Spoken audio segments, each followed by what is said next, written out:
आज प्रज्ञा लॉज की इस मीटिंग में सभी उपस्थित बंधुओं को बहुत-बहुत प्रणाम और उनका स्वागत है। जैसा कि हम सभी जानते हैं कि खलील जिब्रान लेबनान के थे, तो उनके वर्णन में उ वहीं के उन्हीं के देश की कुछ स्थानीय परिस्थितियाँ और कुछ तुलनात्मक चीज़ें जो आती हैं, वो वहीं का प्रभाव है। और इसमें उन्होंने पैगंबर में अल मुस्तफ़ा नाम का जो फ़कीर है, वो 12 वर्ष आरफलीज में रहा है और अब उसको जहाज आ गया है तो उसको जाना है अपने देश।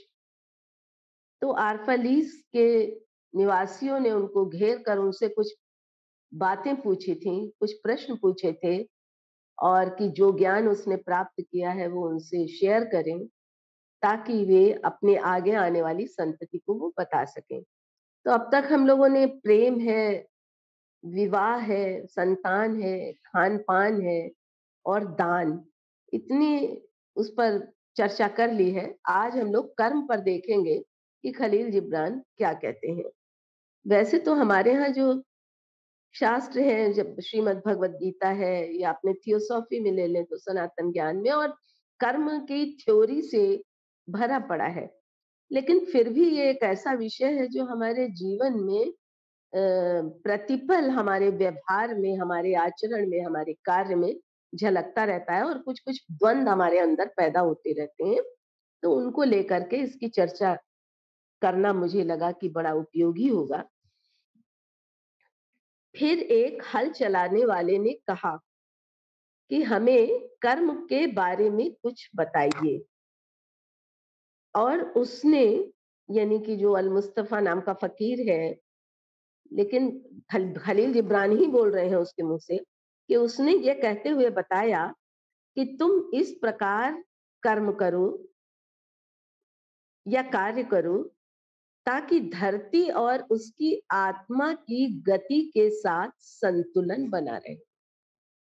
धरती और उसकी आत्मा की गति के साथ संतुलन बना रहे, क्योंकि निष्क्रिय होना मौसमों के प्रति अनजान बने रहना है और जीवन के उस जुलूस से बाहर निकल जाना है जो वैभव और गर्व के समर्पण के साथ अनंत की ओर कूच करता है। कितनी अच्छी बात कही है कि हम लोग कभी-कभी इस मार्ग पर जब प्राय लोग निष्क्रिय या कर्मण्य भी हो जाते हैं और बराबर कर्म करने के ऊपर भगवत गीता में निष्काम कर्म और भी बहुत सारी चीजें बहुत सारे ग्रंथों में आई हैं।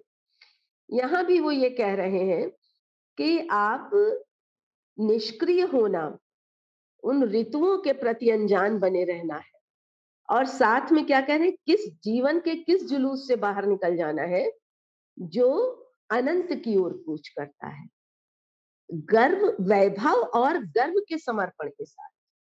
यानी जितना ये आपका सांसारिक सब वो है और उसके साथ साथ जो गर्व है उसके समर्पण के साथ अनंत की ओर कूच करता है, यानी परमात्मा की ओर जाता है। आगे कहते हैं कि जब तुम काम करते हो तो तुम एक बांसुरी की तरह होते हो जिसके अंतर यानी हृदय से निकलकर कानाफूसी संगीत में परिवर्तित हो जाती है। तुम में से ऐसा कौन होगा जो गूंगा और मौन बांस की भांति बनना चाहेगा, जबकि शेष सभी एक स्वर में साथ-साथ गीत गा रहे हैं।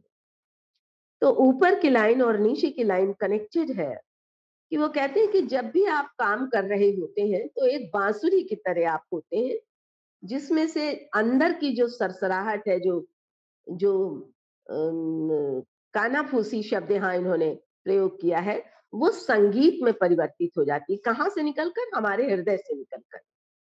और वो कह रहे हैं कौन होगा तुम में से ऐसा गूंगा और जो कि मौन बांस की तरह बनना चाहेगा। बांस खुद में कुछ भी नहीं है, लेकिन उसको जब बांसुरी बना दिया गया तो उसमें से सुर और गीत निकल पड़े। तो ये कहते हैं कि कौन ऐसा होगा जो गूंगा और मौन बांस की भांति बनना चाहेगा, जबकि शेष सभी एक स्वर में साथ साथ गीत गा रहे हो। जब सभी लोग गीत गा रहे हो, तो ऐसा कौन होगा जो मौन रहेगा या गूंगा रहेगा बांस की तरह से। अब आगे बताया है इन्होंने कि तुम्हें सदैव बताया गया है कि कार्य कार्य एक अभिलाषा है और परिश्रम एक दुर्भाग्य है। ये बहुत समझने जैसा है। यहाँ भी मैंने पाया है कि कभी कभी किसी से, जैसे जो हमारी हेल्पर्स आए, अगर कभी आप बात करें तो पता चलता है उनको लगता है कि ये जो परिश्रम करके वो अपना जीविकोपार्जन कर रही हैं, उसमें उनको गर्व नहीं महसूस होता है, बल्कि वो अपने को अभिशप्त बताते हैं और उसके प्रति अच्छा भाव नहीं रखते हैं। तो वही वो कह रहे हैं कि सदैव तुमको बतलाया गया है कि परिश्रम एक करना एक दुर्भाग्य है, लेकिन मैं तुमसे कहता हूं कि जब तुम कार्य करते हो तो उस समय तुम धरती के दूरस्थ सपने के एक भाग को पूरा करते हो, जो उस सपने की उत्पत्ति के समय तुम्हें सौंपा गया। अर्थात जब भी आप सृष्टि बनी होगी और उसमें वो कहते हैं ना, कर्म प्रधान, देखिए लाइन भी याद आ रही है, तुलसीदास की लिखी हुई है कि कर्म प्रधान विश्व रचि राखा। तो वो कर्म जो है, ये कर्म प्रधान विश्व है और यहाँ कर्म करना ही है। गीता में भी कृष्ण ने कहा है कि कर्म तो करना ही है, कौन क्या कर्म कर रहा है ये दूसरी बात है। और कार्य करते हुए तुम सच में प्रेम पूर्ण जीवन जी रहे हो। कार्य करते समय तुम प्रेम पूर्ण जीवन जी रहे होते हो, और कार्य करते हुए जीवन से प्रेम करना जीवन के गहरे रहस्यों के साथ आत्मीयता बनाना है। मुख्य बात यह है कि जब हम प्रेम पूर्वक कार्य कर रहे होते हैं, तो उसी में हमें कुछ जीवन के गहरे रहस्यों का भी पता चलता है और उससे हमारा एक आत्मीय संबंध भी बनता है, जो हमें इस मार्ग पर, अध्यात्म के मार्ग पर आगे बढ़ाता है। शुरू में भी देखिए सबसे पहला इन्होंने प्रेम ही बताया था, और प्रेम आत्मा की एक बहुत बड़ी शक्ति है, जैसा कि हम सभी जानते हैं। और जिन्होंने भी रियलाइज किया है, उन सभी ने प्रेम के ही गीत गाए। लेकिन अगर तुम दुख में जन्म लेने को संकट, अब बता रहे हैं कि दुख में जन्म लेने को संकट और जीवन निर्वाह को अपने माथे पर लिखा अभिशाप कहते हो, तो मैं कहता हूं कि तुम्हारे माथे का पसीना ही उस लिखे हुए को मिटा सकता है।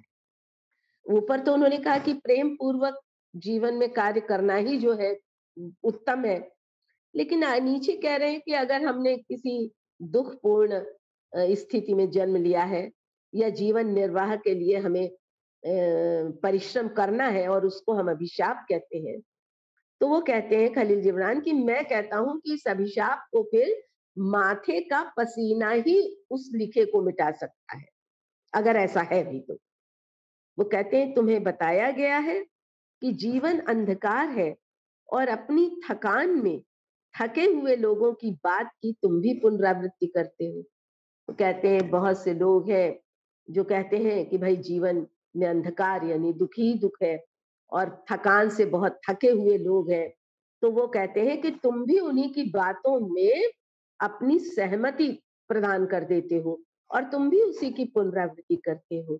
लेकिन वो कहते हैं आगे, ये बड़ी 3-4 लाइनें बहुत महत्वपूर्ण है कि और मैं कहता हूं कि जीवन सच में अंधकार है अगर उसमें प्रेरणा नहीं है, और ज्ञान के अभाव में सारी प्रेरणा व्यर्थ है, और अगर ज्ञान का अभाव है तो कार्य के बिना सारा ज्ञान व्यर्थ। मान लीजिए अगर ज्ञान है भी, ऊपर की लाइन में है कि ज्ञान ज्ञान के अभाव में सारी प्रेरणा व्यर्थ है, और कार्य के बिना ज्ञान व्यर्थ है, यानी ज्ञान हो गया मगर हम इम्प्लीमेंटेशन में नहीं है तो भी व्यर्थ है, और प्रेम के अभाव में सारा कर्म शून्य है। और जब तुम प्रेम पूर्वक कार्य करते हो तो तुम अपने आप को अपने आप से, एक दूसरे से, ईश्वर से बांध लेते हो। और आगे बताते हैं कि प्रेम पूर्वक कार्य करना क्या है। क्या है प्रेम पूर्वक कार्य करना? तो वो बताते हैं कि जैसे तुम अपने हृदय से खींचे गए धागों द्वारा कपड़ों को बुनना है, जैसे कि तुम्हारे प्रियतम को ही इसे पहनना।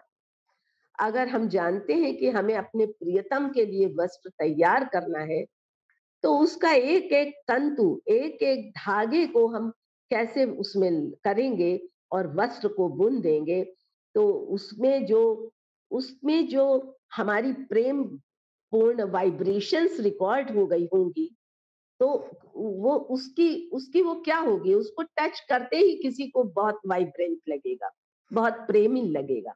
तो वो कह रहे हैं कि प्रेम पूर्वक कार्य करना क्या है, उसका पहला उन्होंने बताया कि जैसे हृदय से खींचे हुए धागों द्वारा कपड़े को बुनना है, जैसे कि तुम्हारे प्रीतम को ही इसे पहनना हो। यह प्रेम सहित दूसरा क्या है, यह उदाहरण दे के बता रहे हैं, यह प्रेम सहित घर का निर्माण करना है, जैसे कि तुम्हारे प्रियतम को इसी घर में निवास करना हो। मतलब ऐसे घर की निर्माण प्रक्रिया होगी जैसे हमारे प्रियतम को ही इसमें निवास करना है। यह कोमलता से तीसरा है, यह कोमलता से बीजों को बोना है और आनंद पूर्वक फसल को काटना है, जैसे तुम्हारे प्रियतम को ही उसे खाना। इन्होंने इसको इस तरह बताया है, लेकिन अपने दिन प्रतिदिन के जीवन में हम देखें कि घर की गृहिणी जब प्रेम पूर्वक खाना बनाती है, तो उसका स्वाद और उसकी गुणवत्ता घर के सदस्यों के लिए कुछ और होती है। लेकिन अगर वही गृहिणी कहीं किसी बात पे कुछ नाराज है या क्रोध में है या चिड़चिड़ापन है या किसी चिंता में है, और तब वो जो खाना बनाती है, उसमें ना तो घर वालों को कोई स्वाद आता है और ना ही वो उनके लिए पौष्टिकता प्रदान करने वाला होता है। ये बड़ी साधारण सी बात है जो हम जानते हैं। ये तुम्हारे द्वारा निर्मित की गई चीजों को तुम्हारी अपनी ही आत्मा को सांसों द्वारा आवेशित करना है और ये जानना कि सभी सौभाग्यशाली मृतक तुम्हारे सामने खड़े हैं और तुम्हें देख रहे हैं। कह रहे जितनी निर्मित चीजें हैं, जैसा कि हम पहले कह आए हैं, कि वो प्रेम पूर्ण वाइब्रेशन से आवेशित हो जाती हैं। और बाकी इस पैसे 2 लाइनों पर आप लोग भी इसको एक बार मैं फिर से पढ़ती हूँ, ध्यान से सुनिएगा और बाद में अपने विचार दीजिएगा इस पर, कि यह तुम्हारे द्वारा निर्मित की गई चीजों को तुम्हारी अपनी ही आत्मा को सांस द्वारा आवेशित करना है और ये जानना कि सभी सौभाग्यशाली मृतक तुम्हारे सामने खड़े हैं और तुम्हें देख रहे हैं। आगे कहते हैं, मैंने अक्सर तुम्हें नींद में बड़बड़ाते हुए सुना है, जो व्यक्ति संगमरमर पर कार्य करता है और पत्थर में अपनी आत्मा को देखता है, वह खेत में हल चलाने की अपेक्षा बेहतर। कहते हैं आपस में चर्चा की ये काम श्रेष्ठ है, ये काम निम्न है, ऐसी बात आ जाती है। तो वो कहते हैं कि जो पर्दे पर इंद्रधनुषी रंगों को आदमी की रूपरेखा देने के समय जागते हुए कहते हैं कि हवा घास के तिनकों की अपेक्षा विशाल बलूत के पेड़ से कोई अधिक मृदुलता से बात नहीं करती। ये ऊपर वाली पंक्ति से बिल्कुल कनेक्टेड है, जहां उन्होंने कहा है कि भाई जो लोग संगमरमर पर कार्य करता है और पत्थर में अपनी आत्मा को देखता है, वह खेत में हल चलाने की अपेक्षा बेहतर है। तो वो कह रहे हैं कि लेकिन जो ज्ञानी जन है, जो लोग हैं, वो कहते हैं कि नहीं, हवा घास के तिनकों की अपेक्षा विशाल बलूत के पेड़ से कोई अधिक मृदुलता से बात नहीं करती। हवा जैसी भी है, उसमें जो मृदुता है, वो एक घास के तिनके के लिए भी वही है और बलूत के वृक्ष के लिए भी वही है। और केवल वही श्रेष्ठ है जो हवा की आवाज को अपने प्रेम के माध्यम से मधुर गीत में परिवर्तित कर देता है। प्रेम का जाहिर होना ही कर्म है। कर्म क्या है? हमारे प्रेम का एक्सप्रेशन है। और अगर तुम कर्म को प्रेम पूर्वक नहीं बल्कि अरुचि से करते हो, तो वो क्या कहते हैं, तब फिर क्या होगा? तो वो कहते हैं बेहतर है कि तुम अपना कर्म करना छोड़ दो और मंदिर के द्वार पर बैठ जाओ और उन लोगों से भीख मांगो जो आनंद पूर्वक कार्य करते हैं। क्योंकि अगर तुम लापरवाही से रोटी सेकते हो, तो तुम एक कड़वी आग में जली हुई रोटी सेकते हो, जिससे आदमी की केवल आधी ही भूख मिट पाएगी। इसके ऊपर भी अभी हमने जो जिक्र किया, वही भाव यहाँ पर भी आ रहा है। और वो कहते हैं कि अगर अंगूरों यहाँ पे खलील जिब्रान की इस पुस्तक में जगह-जगह अंगूरों के रस के निकालने की बात है, जो कि शायद स्थानीय परिस्थितियों की आवश्यकता रही हो, उधर ऐसा होता होगा। और वो कह रहे हैं अगर अंगूरों का रस निकालने में तुम्हें असंतोष मिलता है, तो इसका मतलब जानो कि शराब में तुमने ज़हर को घोल दिया है। और अगर देवताओं की तरह गाते हो और गाने से प्रेम नहीं करते हो, तो तुम मनुष्य के कानों को ऐसे भर दोगे, ढक दोगे, मतलब या बहरा कर दोगे कि वे दिन और रात की आवाज़ों को सुनने में असमर्थ हो जाए। यानी बेशक तुम देवता की तरह गाओ, लेकिन अगर उसमें प्रेम प्रेम उस गीत में जो जीवंतता प्रदान करता है, जो दूसरे के हृदय को छू लेता है, तो वो बिना प्रेम के वो बात नहीं आ सकती। पूरे कर्म में प्रेम वो निहित निहितार्थ तत्व है, जो कि हमारे कर्म को वाइब्रेंट बनाता है, उसकी गुणवत्ता को बढ़ा देता है और उस प्रेमिल और मृदुल एहसास को जो दूसरा जिसके लिए जो आपने बनाया है, वो भी उसको अनुभव करता है। तो ये दुःख कर्म पर खलील जिब्रान के विचार थे और अब मेरा यहीं पर वाणी को विराम देती हूँ। अच्छा, यहाँ पे अगर कहें तो कर्म के माध्यम से हाँ। खलील जिब्रान क्या भाग्य की बात कर रहे हैं? नहीं, भाग्य की बात तो नहीं कर रहे हैं वो कह रहे हैं कि मेनली कर्म को किस भावना से हमें करना चाहिए। तो पूरे में उन्होंने प्रेम की बात करी है और ज्यादातर जो लोगों में ये आता है ना कि मैंने मेरी परिस्थितियां तो जीवन की दुखपूर्ण है और ये है और वो है और परिश्रम करना एक अभिशाप है, जो लोग ऐसा समझते हैं उनको उन्होंने कहा है कि उसको आप अपने परिश्रम से ही, अपने माथे पर आए हुए पसीने से ही मिटा सकते हैं, यानी परिश्रम से मिटा सकते हैं। तो ये मतलब तो इसको मतलब ये कहना चाह रहे हैं कि भाग्य को पुरुषार्थ से बदल हाँ, सकते हैं। हाँ, हाँ, ये कह सकते हैं। हाँ, बिल्कुल, ये बात यहाँ पर बिल्कुल ठीक पकड़ी आपने कि भाग्य को पुरुषार्थ से बदला जा सकता है। ऐसा कह रहे हैं खलील जी। और मतलब जो स्थिति है उसको हुँ, एज इट इज स्वीकार भाव, मतलब तथाता हाँ। भाव हुँ, हुँ। हाँ, में रहें, हाँ, रहकर कर्म करें। हाँ, हाँ। और एक एक जगह उन्होंने ये कहा है ना कि वैभव और गर्व के समर्पण समर्पण के साथ अनंत की ओर कूच करता है। ऐसे जुलूस में आपको होना चाहिए, है ना? जो मौसम वो अकर्मण्यता की बात की है ना शुरू-शुरू में, कि बहुत से लोग हैं जो अकर्मण्यता में पड़ जाते हैं और निष्क्रियता में पड़ जाते हैं। तो वो कहते हैं कि उन मौसमों के प्रति अनजान बने रहना, निष्क्रिय होना, मौसमों यानी समय के प्रति अनजान बने रहना है और जीवन के उस जुलूस से बाहर निकल जाना है, जो वैभव और गर्व के समर्पण के साथ अनंत की ओर कूच करता है, परमात्मा की ओर। लेकिन यहाँ पे इन्होंने केवल स्थूल कर्म की बात हाँ, की है बात शायद। की है। तो हाँ, हम भावनात्मक और मानसिक तल पे कर्म बनाते हैं, उनके हाँ, बारे में कुछ वो नहीं हाँ, किया। विचार शेयर करें।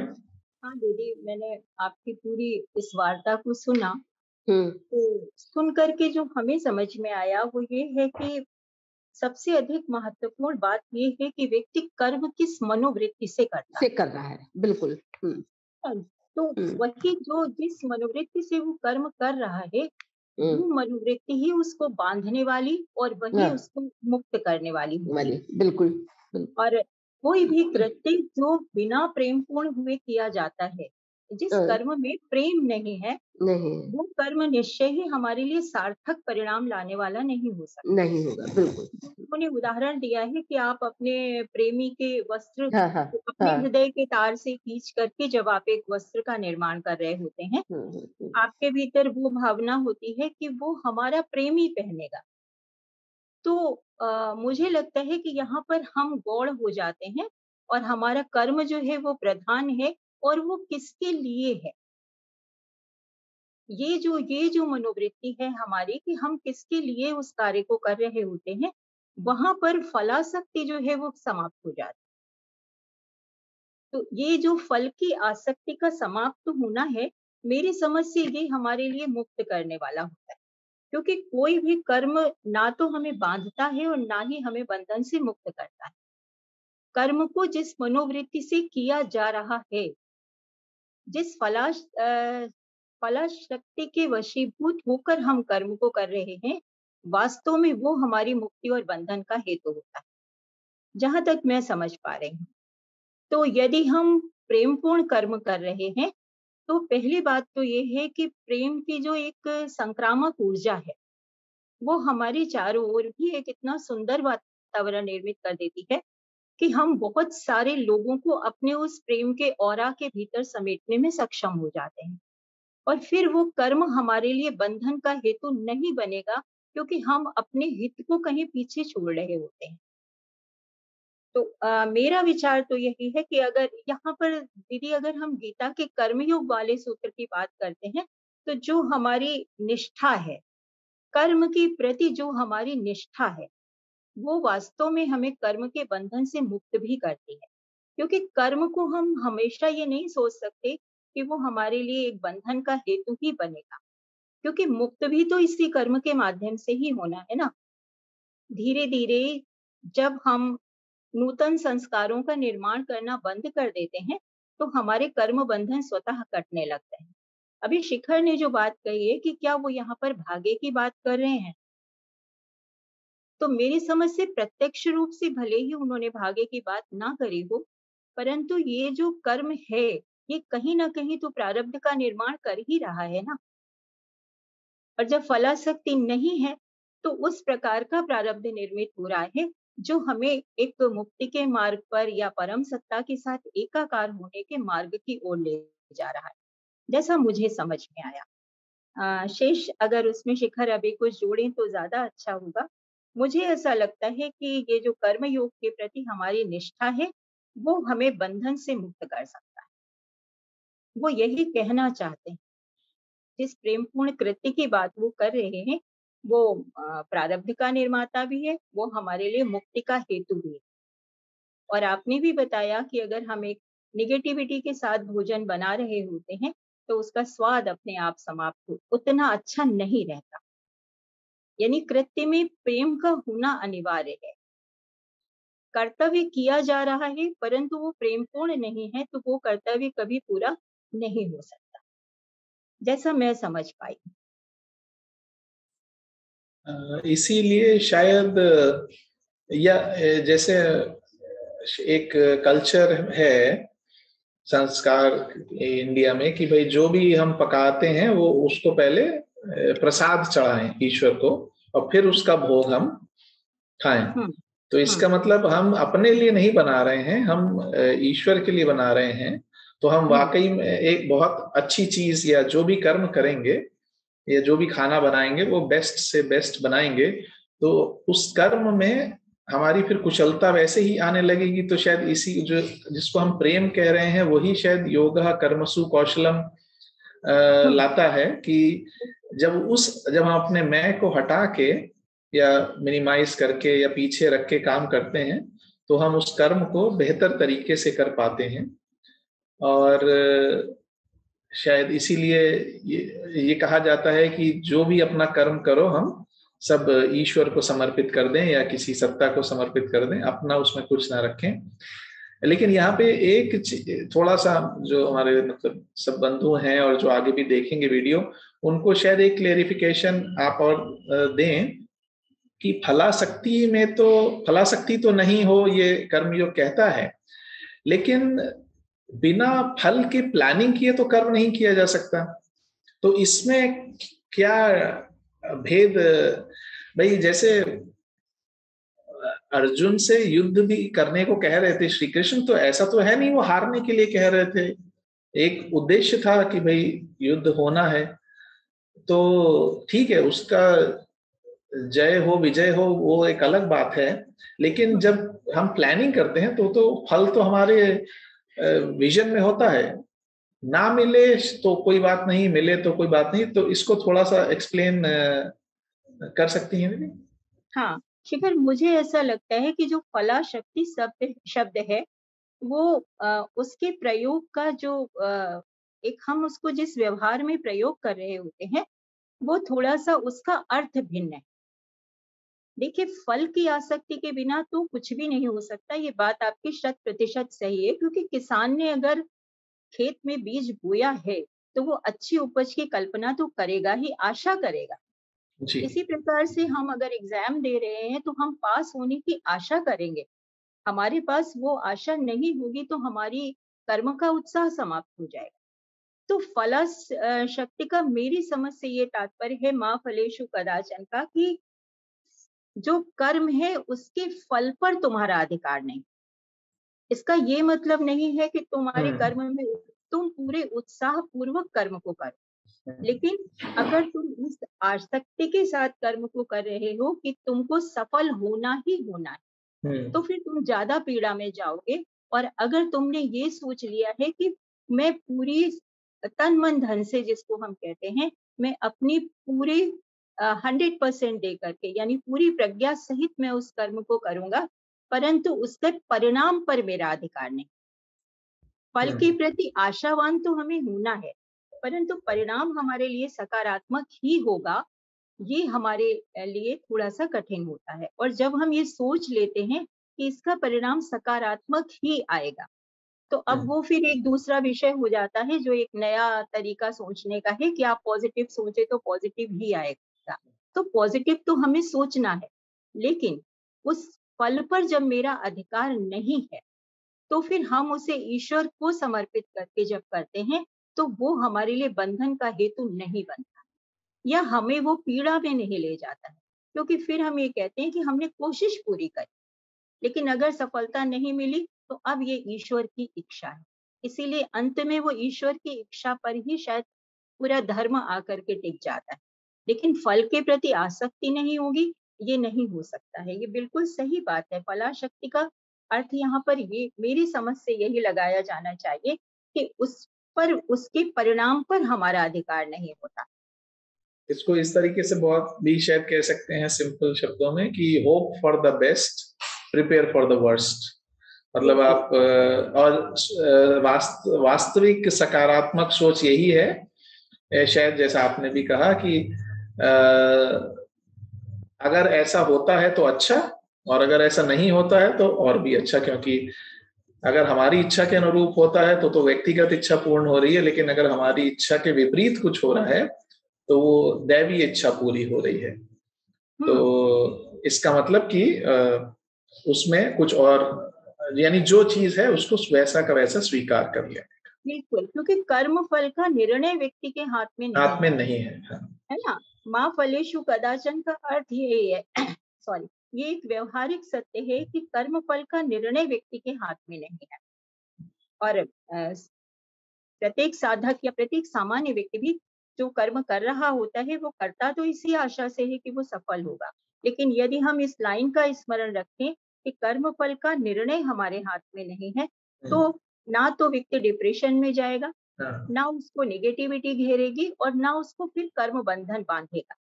दोनों ही चीजें हैं, क्योंकि नहीं होगा तो वो लगातार उस कर्म को लेकर के नए नए प्रयोग करेगा, और फिर वो नए नए बंधनों में बंधेगा। इसलिए ये सूत्र तो याद रखना पड़ेगा। वही जो मैंने अभी कहा कि कर्म फल का निर्णय व्यक्ति के हाथ में नहीं, लेकिन आशा नहीं है ऐसा संभव है। ऐसा है। प्रत्येक कर्म एक सशक्त आशा के साथ ही किया जाता है, और वो आशा सफलता की ही आशा होती है। असफलता की आशा से कोई कर्म नहीं किया जाता। और एक बात जो बहुत सुंदर अभी आपने बोली थी, इसीलिए हम भगवान को प्रसाद चढ़ाते हैं।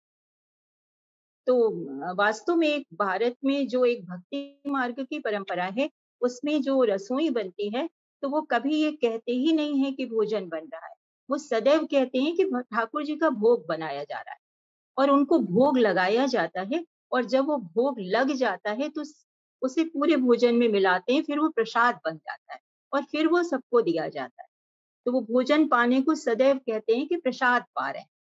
तो अहम कहीं पर विगलित होता है कि ठाकुर जी को अब भोग लग गया है, अब ये प्रसाद है, तो 56 भोग बने या 3 भोग बने, जो भी है वो हमें इस आसक्ति से दूर कर देता है। जो भी आज ठाकुर जी ने दिया वो हमने खाया। तो वो चीज आपने बहुत सुंदर, वो सूत्र है जो आपने अभी कहा कि इसीलिए ये परंपरा है।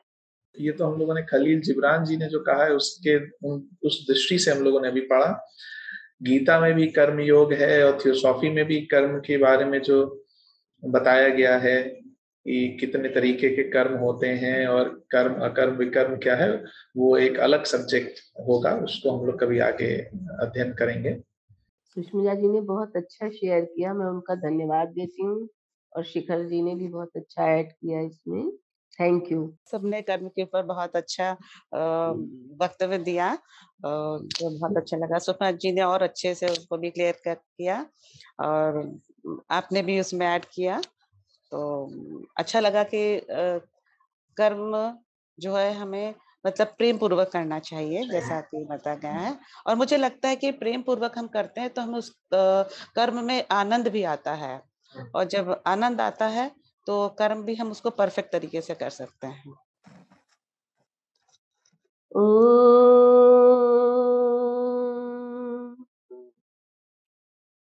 सर्वे भवन्तु सुखिनः, सर्वे सन्तु निरामयाः, सर्वे भद्राणि पश्यन्तु, मा कश्चित् दुःखभाग् भवेत्। ॐ शान्ति शान्ति शान्तिः।